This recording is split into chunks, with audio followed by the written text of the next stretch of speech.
peran suami dan istri. Nah, peran ini diberikan oleh Tuhan. Tetapi ternyata banyak suami istri Kristen tidak menjalankan peran ini. Nah, kalau tidak menjalankan bagaimana? Ya sudah, keluarga itu pelan-pelan menjadi decay, ya. Artinya pelan-pelan dia juga menjadi declining.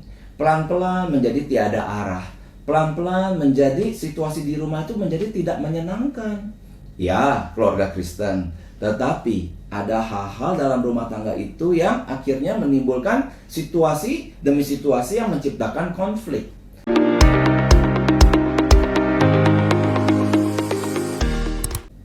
Halo, ketemu dengan saya Pendeta Cangkuifa, dan kita akan melanjutkan pokok dari God as the Foundation of Marriage, poin yang ketiga. Poin ketiga berbicara tentang peran suami dan istri. Nah, peran ini diberikan oleh Tuhan. Tetapi ternyata banyak suami istri Kristen tidak menjalankan peran ini. Nah, kalau tidak menjalankan bagaimana? Ya sudah, keluarga itu pelan-pelan menjadi decay, ya. Artinya pelan-pelan dia juga menjadi declining. Pelan-pelan menjadi tiada arah. Pelan-pelan menjadi situasi di rumah itu menjadi tidak menyenangkan. Ya, keluarga Kristen. Tetapi ada hal-hal dalam rumah tangga itu yang akhirnya menimbulkan situasi demi situasi yang menciptakan konflik. Nah, karena itu saya percaya setiap suami harus mengerti apa sih perannya di dalam rumah tangga. Kita mulai suami dulu ya, baru nanti dalam video berikutnya itu tentang istri.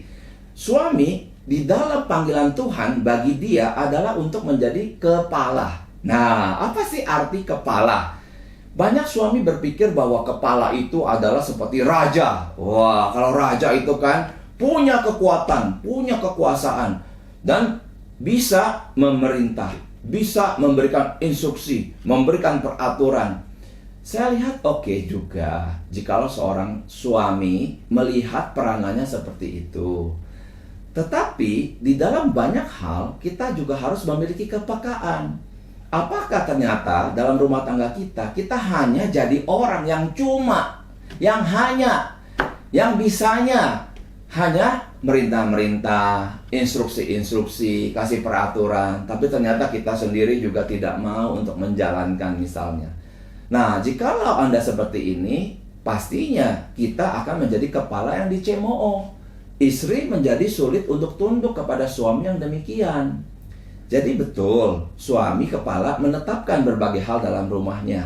Tetapi dia harus senantiasa mengkomunikasikannya kepada Tuhan.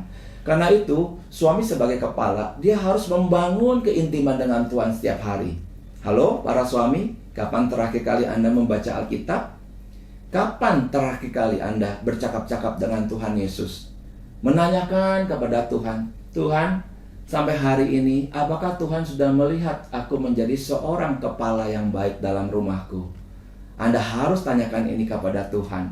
Karena dialah yang memanggil kita, setiap laki-laki, untuk menjalani peran sebagai suami, sebagai kepala dalam rumah tangga. Nah, lalu bagaimana kita bisa menerapkan beberapa hal yang sangat penting supaya kita menjadi kepala yang the best, yang best, yang terbaik. Yang pertama, suami adalah kepala istri, ternyata itu paralel dengan Kristus adalah kepala jemaat. Nah, saya hari ini adalah seorang suami, saya seorang kepala, tetapi saya juga adalah jemaat di hadapan Kristus. Maka kenapa saya bisa mengagungkan Kristus sebagai kepala? Kenapa saya bisa meninggikan Kristus sebagai kepala? Karena dia adalah pribadi yang mau dan rela berkorban. Nah, hal ini terus saya hayati sampai hari ini. Saya sudah jadi suami 22 tahun. Kristus bisa kuhormati karena aku melihat dia berkorban bagiku. Aku ingin menjadi pribadi yang dihormati dalam rumah tanggaku. Aku ingin menjadi kepala. Maka aku harus memperjuangkan diriku supaya aku bisa dihormati melalui apa? Melalui keteladanan Kristus yang berkorban bagi jemaatnya. Sehingga akhirnya dimensi ini mulai untuk saya coba jalankan saat Tuhan memberikan kesempatan-kesempatannya. Apa sih maksudnya berkorban? Ya, dalam banyak konteks satu atau dua konteks. Misalnya, Saat kita berdebat dengan istri, wah debat nih ya, debat dan sama-sama pinter misalnya. Akhirnya menjadi debat kusir karena sama-sama pinter, sama-sama lihai, sama-sama hebat, sama-sama S1. Nah, lalu bagaimana? Yang benar, yang menang, yang dirasa kurang benar, yang mengalah. Seringkali ada hal-hal yang saya sadari. Perdebatan ini akan lari kemana ya? Saya bisa jadi menang terus dan menang terus. Bisa jadi istri saya waktu berdebat dengan saya, dia kalah terus, kalah terus. Tapi pernah sih, satu kali istri saya berkata kepada saya, "Fafa, kalau ngomong sama kamu, kamu pasti menang. Selamanya menang."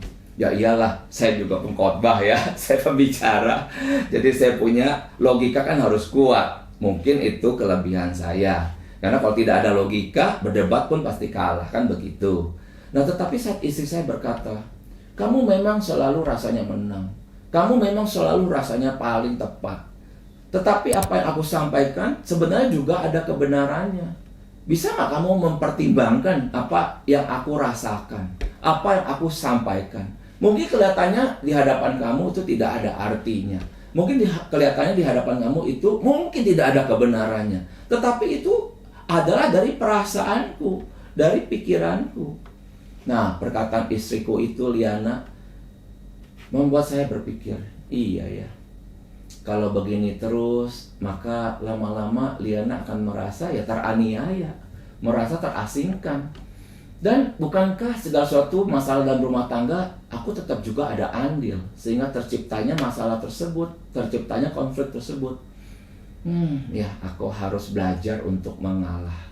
Nah, dari sana saya belajar untuk tidak terlalu banyak memaparkan pikiran-pikiran saya yang bisa jadi semuanya benar. Tetapi saya mulai belajar. Belajar apa? Untuk mengalah. Ya nak, silakan kalau mau ngomong, aku mau dengarkan. Dengarkan, ya kadang-kadang dengerin juga bosan ya. Tetapi itulah rela berkorban. Itulah mengosongkan diri. Ya, saya dengarkan istri saya bicara sampai tuntas. Saya catat poin-poin yang dia mau sampaikan. Bahkan saya berkata, "Nana, silakan bicara apapun, asalkan dengan sopan, dengan tertib. Aku dengarkan dengan baik dan aku akan responi dengan positif apapun yang kamu sampaikan kepadaku."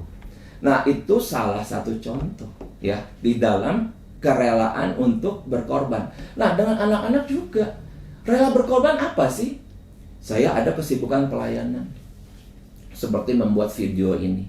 Nah, banyak suami dengan dia punya kesibukan ya, apakah pelayanan, apakah bekerja, apakah hobinya, tidak ada tempat lagi saat anaknya itu mendekati, "Papa, bisa tolong ini nggak?" Itu sama mama aja. "Mama bisa kok tolong." "Ya, oke. Berapa duit? Nih, uang nih. Ya, oke, Papa sibuk." Nah, itu ketiadaan berkorban. Semuanya urusannya adalah urusan diri sendiri. Nah, saya seorang yang termasuk berbahagia dalam melayani Tuhan. Puji syukur kepada Tuhan jikalau saya ada kebahagiaan seperti ini. Tetapi saya juga belajar kebahagiaan yang lain. Yaitu saat istri saya minta tolong saya sesuatu, saya prioritaskan. Anak saya minta tolong saya sesuatu, saya prioritaskan. Orang yang tidak matang adalah orang yang harus memilih. Saya ada urusan ini, yang itu tidak bisa. Itu orang yang tidak matang. Tetapi orang yang belajar untuk menjadi matang, semuanya bisa dilayani, tetapi dengan pengaturan. Ya, ini penting bagi saya sekarang. "Nak, kamu bisa mundur dulu ya." Nah, tetapi tidak selamanya begini dong. Selamanya anak harus mundur demi yang ini, tidak. Maka orang yang matang mengerti, oke, yang ini aku sudah kerjakan. Puji Tuhan, maksimal.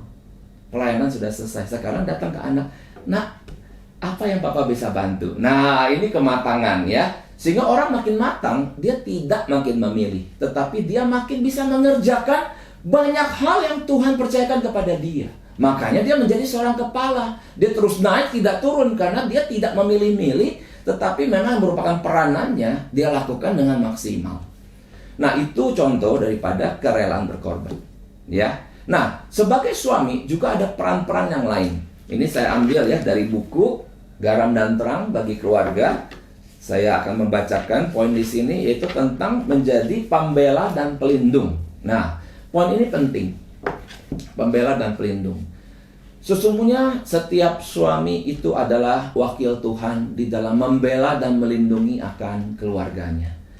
Keluarga kita itu tidak imun terhadap berbagai kejahatan, berbagai dosa yang sangat mungkin terjadi terpapar kepada keluarga kita. Sehingga setiap suami, setiap ayah harus bertindak untuk melindungi istri, melindungi anak-anak. Dengan cara bagaimana dia bisa berperan sebagai pembela dan pelindung? Misalnya, dalam masa-masa kritikal, anak-anak itu sedang sakit. Siapa yang mengantar ke dokter? Saya mau bertanya kepada Anda.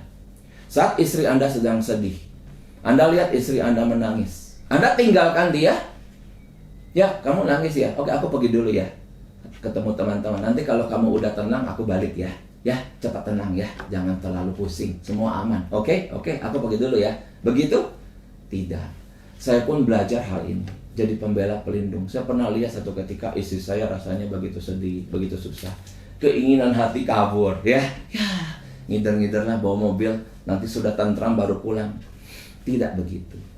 Saya mencoba hadir sebagai pembela dan pelindung. Saya dekati istri saya.